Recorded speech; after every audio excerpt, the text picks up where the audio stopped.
Babba's fingers were working so hard at his jacket buttons that I thought he was about to pull them off. "All right," he said at last. "Go on, Omar, but be quick. Look out for trouble and take cover if you have to. Be sensible." He was talking when I was out the flat and halfway down the stairs. It's amazing how fast news travels in a war. Somehow everyone seemed to know that something big was on the way. The shutters over most of the shop windows had rattled down already and the last few were closing, their customers hurrying down the street, clutching their precious bags. I was nearly at Basem's place when I almost ran into a group of gunmen, checked scarves wrapped around their heads, who were standing on a street corner, shouting to another group further down the road.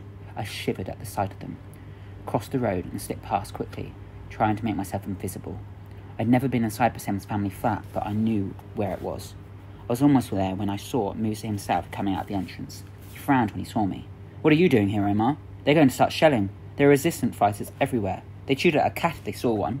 "Do you think this is my idea?" I snapped. "Ma sent me to fetch you." "Fetch me?" He glared at me. "How old does she think I am?"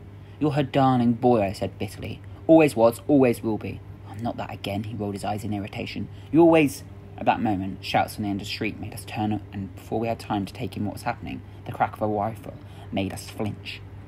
It wasn't until I bottled into a doorway, half dragging Musa after me, that I felt the pain. "They're not shooting at us," he was saying scornfully. "What are you panicking for?" But I'd made a terrifying discovery. The pain came from my arm. There was a fresh rip in the sleeve of my jacket, and I could feel something warm trickling down the inside of my shirt sleeve. Musa must have noticed how white my face was looking, because he said, "Stop worrying, Omar. I told you, they're not shooting at us." I was starting to feel faint. I leaned against the wall and slid down it till I was sitting on the ground. The blood had reached my wrist and was seeping out over my hand. Musa saw it and gasped. I think I've been shot," I said weakly. I'd always thought that Musa was the cool guy, the one who filmed demos, who plotted with the resistance and play-acted being an idiot to throw soldiers off the scent. He wasn't acting cool now. "Omar, you're bleeding! How bad is it? I can't—" Stricken with panic, his words were coming out more garbled than ever. There were more shots coming from down the street. Further away came the wail of a shell and the crump of a massive explosion. "Where are they? Are they coming this way?" I managed to say. He looked cautiously out of our hiding place. His hands were flying about all over the place. "They're running away, down towards the crossroads, but there might be more. Up here, they might—" I was so unused to Musa going to pieces that it shocked me into action. I tried moving my arm. It hurt, but it wasn't agonising. Blood was still flowing down my arm, but it was a trickle, not a flood. "Give me your scarf," I said.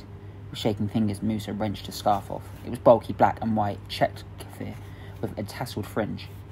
When he'd wrapped it round his neck that morning, I'd said nastily, "That thing makes you look macho, loser. Fat chance, if that's what you think." I felt bad, remembering it now.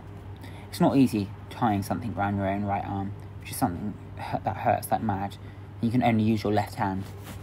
Musa tried to help, but his hand jerked as he pulled it. It was too tight, but at least it meant I wouldn't bleed to death. He stopped panicking by the time the scarf was tied. "We've got to get out of here," he said, peering out into the street again. "Can you walk?" I lurched to my feet. He put his hand under my good arm. "Come on, let's go." Stepping out into the empty street was the scariest thing I've ever done. The gunmen seemed to have gone, but in the sky above us was the terrible shrieking of shells, followed by huge explosions which seemed to shake the air. It was impossible to tell where they were landing. We didn't know if they were running into the bombing or running away from it. I only had one idea in my head: to get home. I felt like a rat running from my hole. We had only one more corner to turn before our street when a shell screamed deafeningly right overhead. At that moment I was absolutely dead certain that I was going to die, right then and there. I grabbed the nearest thing to me, which was Musa, and must have been thinking the same, because he then grabbed hold of me. I was so stunned with terror that it took me a second or two, after the massive bang which made the ground shake under my feet, to realise that I wasn't dead after all. It took another second to work out that the shell might have landed on our building and wiped out our whole family. I flung Musa's hand off my arm, not caring if I'd knocked him flying, and dashed around the corner yelling, "Ma, Ma," at the top of my voice. I didn't recognise our street. It looked like something out of a film. A cloud of choking brown dust was rolling all along it towards me, like a weird sort of monster. Flames were shooting up in the sky, and blocks of masonry and panes of glass were crashing to the ground. Musa caught up with me. "Can you see?" he shouted. "Is it ours?" I didn't bother to answer because people had started running towards us through the dust and smoke. I recognised the man from next door. He was holding his little girl in his arms. Blood was running down his face. She was really pale and she looked too shocked even to cry. Her mother was running after him. "Please," I called out to the man. "Was our building hit?" He came right up close and shoved his face in mine. "We are human beings," he yelled, as if it was all my fault. We are not animals. His wife was behind him. His mouth was wide open, making a sort of horrible black hole in the middle of the face, and whales were coming out of it. My parents, she was crying, they're buried. Who's going to get them out? Musa had already hobbled on into the smouldering dust. I raced after him. I only recognised our building because of the smashed plant pots lying in the garden and in the street below. The blast had almost ripped up the balcony off, and it was dangling by one corner, looking as if it was going to crash down at any moment. The windows had been blown in, and a huge crack was running down the wall from top to bottom. The building next door, where our neighbours had lived, wasn't there at all. It had collapsed into a smoking pile of rubble. Omar! Musa! Baba suddenly appeared out of the smoke. His grey jacket smeared with dirt, and his black hair was thick and brown with dust. I ran to him. I think I was sobbing, but it felt more like choking. Baba put his arms round us. I could feel that he was trembling. Where's Ma and Imam? Safe. Your grandmother and the children too. Come with me, quickly. It's not over yet.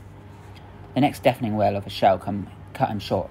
He grabbed my wounded arm, trying to drag me along with him. I yelped with pain, but he didn't notice. There was another air-shattering bang in the street that was next to us, and I took off running, making for the blown-in door out of our building as if it was a tiger that was after me. Don't go in there, Baba yelled after me. Go around the side of the building, to the back. The narrow passageway had led to the yard that was splattered with broken glass. Baba caught up with me as I reached the end. Over there, he panted. Get into the shed. A room in the caretaker's small shed on the far side of the courtyard was open, and Ma was looking out. In here, she shrieked. Quickly! I don't know how long we were in that shed, cowering in the dark, but it felt like days. I suppose it was just a few hours, however. We were crammed in like olives in a bottle. There was only just room for Granny and Ma to sit down with Nadia on one lap or the other. Every time a shell landed, we huddled closer as if we could protect each other with our own bodies. The shed was only a flimsy old thing, and if a shell had landed on it, it would have been blown to bits. But it felt safer than being where inside the building, made of layers of concrete which could bury us alive at any minute. I don't know how he managed to pass the time. Fowles went on about his digger toy, which he'd left in the flat. Shut up, I wanted to shout at him. You'll probably never see your digger again, but I may never see my Madge again. My Madge comics, that is. And Granny might have lost all her furniture. But I managed to keep my mouth shut. In my head, I tried to imagine I was a superhero. Lame, I know. And when that stopped working, I pretended that the streets around Dara were in a computer game and I was hunting the gunman who had shot me. It was ages before Ma noticed the bandage on my arm, which didn't really surprise me. I had to nearly shove it in front of her nose. Omar, what's the matter with your arm, she said, not sounding very interested. He was shocked, said Musa. She gave a little scream. Oh, Habibi, oh, my darling. A doctor, we need to get you to a hospital. Another explosion, a bit further away this time, cut her short. Imam was already beside me, untying the knot in Musa's scarf. Hold your arm up, she said. It will stop the blood flowing downward. What are you doing, girl? Baba said roughly. There's a doctor he needs. When this is over, I'll take him to the hospital. The hospitals will be full of badly wounded people, Baba, Imam said calmly. It can't be too bad, or it would still be bleeding. It's not agonising, is it, Omar? I wanted to say yes, but I could only shake my head. Another explosion made us all freeze, but it was further away. We let out sighs of relief, and Imam went on looking at my arm. There was a jagged rent across the arm on my jacket, and the sleeve of my sweatshirt underneath was ripped right across. I swiveled my head round to look at the wound. It wasn't as bad as I thought. No more than a deep scratch, really, already crusted with dry blood. It only needs washing and a dab of disinfectant, Imam said briskly. I'll see to it when we get back inside. If we get back inside, Musa muttered. You were lucky, Imam went on. A few centimetres to the left, and it would have smashed a bone. Yes, and a few centimetres to the right, and it would have gone smack through my heart. I felt my head spinning at the very idea. Baba was staring at Imam as if he'd never seen her before. Where did you learn to do that? He demanded. A teacher at her school has been given first aid classes, Ma said hurriedly. I did tell you, Hamid. At that moment, the loudspeaker on top of the minaret that poked up from the corner of the nearby mosque crackled into life, and right in front of all of us and the mayhem that was going on, the muezzin started singing out the call to prayer. I'd heard those words chanted 5 times every single day for the whole of my life, but I'd never actually listened to them before. They seemed to talk to me as if they were sending me, Omar Hamid, a message from the real world, the good, peaceful, right world. They sounded so beautiful that I felt stupid tears sprout in my eyes. The old Imam was boring and stern, and whenever he caught a sight of Musa and me, he glared at us as if we were a couple of alley cats. But I was glad he was standing there beside the microphone, cupping his hands around his mouth, calling out the words of the Asan. Things outside quietened down soon after that. Baba made us wait until there was no explosions for a good long while. It was horrible in that stuffy shed, desperately thirsty, needing a toilet and just waiting, wondering if we'd ever have a home to go to and somewhere to sleep that night. At last, Baba wrenched open the door of the shed. "Come on out," he said. No one said a word as we pushed open the shattered street door and ran up the glass-strewn stairs to Granny's flat. The first thing I noticed was how cold it was. The windows had all been blown off, and it was freezing with that February wind howling straight through the building. A hole the size of a fridge had been punched through the wall as well, and along with the broken glass there was rubble and dust all over the floor and on the furniture. "Omar, get the broom and start sweeping up the mess," Ma said. "We can't put Nadia down on the floor in the middle of all this." Then she caught sight of the little table her mother had given her, which she'd brought from Bosra. A chunk of masonry had fallen on it, and it was smashed to pieces. I thought she might start crying, but she just frowned and went up to Granny, who was standing in the wreck of her sitting room, tears rolling down her cheeks. "Ma, put Nadia into her arms. Take her into your room, Mother," she said. "Play with her on your bed." Ma had been amazingly calm all through the time in the shed, but as soon as she went into the kitchen, she let out a furious shriek. "My pickle jars! Everything's smashed! My aubergines and my cucumbers!" She came storming out of the kitchen and confronted Baba, who'd been picking bits of broken glass out of this curtain. "That's it, Hamid. We're not staying here any longer. Look at those cracks in the wall. What if the building collapses? We'd be buried alive." None of us had ever heard her speak to Baba like that. We stood watching, electrified. Baba was too astonished to say a word either. Ma folded her arms across her chest. "We're going back to Bosra. We're going home." "Layla, we can't," said Baba. "The flat was let to us some months ago. They let it out to somebody else by now." Granny had appeared at the door of her bedroom. "Listen to your wife, Hamid," she said, tears rolling down her wrinkled cheeks. "We're finished here." "But there'll be fighting and shelling in Bosra too," Baba said, looking strangely helpless. "Not in the countryside where my sister's family lives," Ma said firmly. "We'll manage here tonight, but we'll have to take the children away tomorrow." She felt Granny's hand on her arm.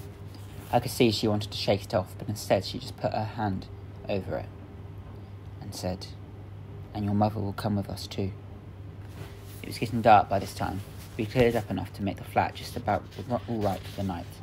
Apart from the cold and the massive amount of gritty dust that had spread over everything, the glass was the worst thing.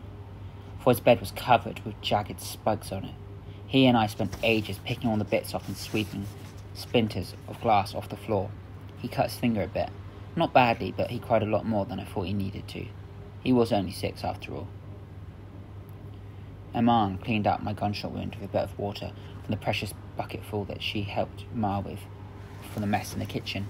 Somehow they even managed to make a meal for us all. There was some lentil stew left over, which we had to eat cold, of course. Some of yesterday's stale bread, a chunk of cheese, a few olives, and some gherkins from one of the only pickle jars that hadn't been smashed. Miraculously, Baba had managed to buy in a whole crate of bottled mineral water 2 days earlier, so we had enough to drink. It was dark by 6:30. We sat huddled together on the far side of the room from the window, trying to keep warm. Floyd kept trying to push Nadia off Ma's lap so he could curl up there too, and that sent Nadia into a tantrum. Baba tried to lift him off Ma, but Floyd just clung on to her more tightly in the end. Ma managed to hold them both, one in each arm, and after they all went quite sleepy. Without the glass in the windows, we could hear every noise coming out from the street below, and someone we could hear in the dark. It made us feel as if we were down there too, with nothing to protect us. Occasionally a bright light would sweep across the ceiling as a car honked its way down the street, weaving round the piles of rubble brought down by the shells. We could hear the sirens of ambulances too. Every now and then there was a crash as a building collapsed, and then there'd be shouts and screams and the sound of running feet. I started to feel really scared that our building was about to cave in too. After an especially loud crashing noise, in among all the screams that followed, I heard someone yell, "Bring all your tanks, bring all your guns and shells. We won't kneel. Dara won't kneel." A bit later on, there was a tack, tack, tack of a machine gun not far away, the answer in cracks of rifle shots. We all flinched, and Ma gasped out, "Allah, help us! Allah, save us!" One Floyd and Nadia were properly asleep. Ma and Aman carried them off to bed. Then I heard Ma go into the kitchen, and a few minutes later a glow of yellow appeared, and she came back into the sitting room, holding a candle, shielding the flame from the draught with one hand. She put it down on the middle of the floor. It was extraordinary, the difference that little fluttering spike of light made. We all sat and stared at it. I could imagine that I almost felt the warmth coming off of it. It was a brave little flame. It showed how dirty our faces were and how anxious we all looked. But I could see how close we were to each other, and somehow that made me feel stronger. We'll have to transport, Baba said suddenly. We'll need 2 taxis. I'll go out first thing in the morning, and the clang of the broken street door at the bottom of the stairwell below interrupted him. We all jumped, and then sat frozen with fright as footsteps came running up the stairs. I held my breath as they reached the landing outside our flat. Don't stop, I shouted in my head. Go on up, get the people on the 2nd floor. But the footsteps did stop, and then there was a scraping noise as someone struggled in the dark to fit a key into the lock of our front door. Who is it? Who's there? Baba called out, struggling to his feet. What do you want? The door opened, and Uncle Faisal came in. The gasp of relief we all let out would have blown the candle out of the drawer from the open door hadn't gone there first. Faisal, thank God it's you, cried Baba. Shut the door, Ma called out. I'll light the candle again. Is my Major safe? Granny called out. And the children? Allah be thanked, I took them out of town to my family's village, Uncle Faisal said. She sent you to fetch me. Granny's lips were twisted in a smile of triumph. I knew she wouldn't desert her own father. Even in the candlelight I could read the irritation on Uncle Faisal's face. I beg your pardon, Hamid. It's not possible for you to join us. Major sent me to tell you. She expresses the hope that you are well. I could see what an effort he was making to sound respectful, and at any other time I'd have nudged Musa and we'd have had to stop ourselves from laughing. The smile fell off Granny's face. She pointed a finger at Uncle Faisal and screeched, You monster! You've turned my daughter away from me. You forced her to abandon me. You... Baba waved a hand to cut her off. Faisal, he said urgently, we can't stay here. You see how it is. No electricity, no water, and the building's not stable. You should see the cracks running up the outside.